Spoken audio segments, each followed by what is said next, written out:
దేవుడు ఎటువాడంట తెలుసా? ఒకసారి ద్వితీయోపదేశ కాండము 10వ అధ్యాయం ఓపెన్ చేసి చదవండి. అందులో 14వ వాక్యం చూడండి. అత్యున్నతమైన ఆకాశము ఆ ప్రభువుది, ఈ భూమి దీని మీద గల సమస్త వస్తువులు ఆయనవి. అట్టివాడు కూడా మిమ్మల్ని గాఢంగా ప్రేమించను కదా. ఎంత పెద్దవాడంట గాడ్, ఆయనకన్నా పెద్ద ఎవరు లేరు. నా బిడ్డ అడుగుతూ ఉంటాడు, గాడ్ ఎవరికి ప్రేయర్ చేస్తారు మమ్మీ అని.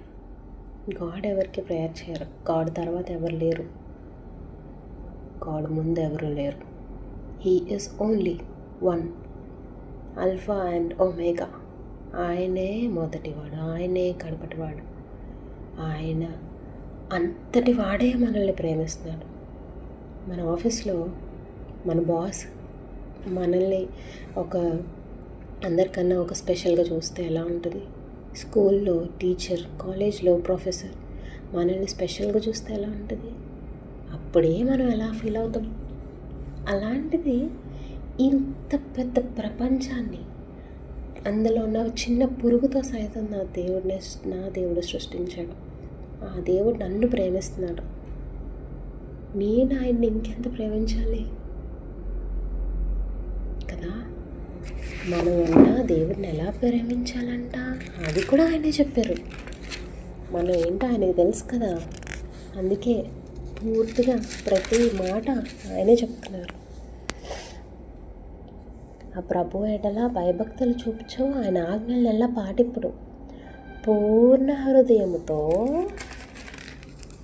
పూర్ణ ఆత్మతో ఆయనను ప్రేమించి సేవింపుడు. వావ్ కదా. ఆయనంట పూర్ణ ఆత్మతో, పూర్ణ మనసుతో, పూర్ణ శక్తితో మనం ప్రేమించాలంట. మన హృదయం అలా ఉండాలంట, నిష్కల్మషమైన హృదయంగా ఉంటే ఆయన మన ప్రార్థనలు వింటాడంట. మనం ఎలాంటి వారమో, మనం ఎంత కుళ్ళి నా హృదయంతో మనం ఉంటాము.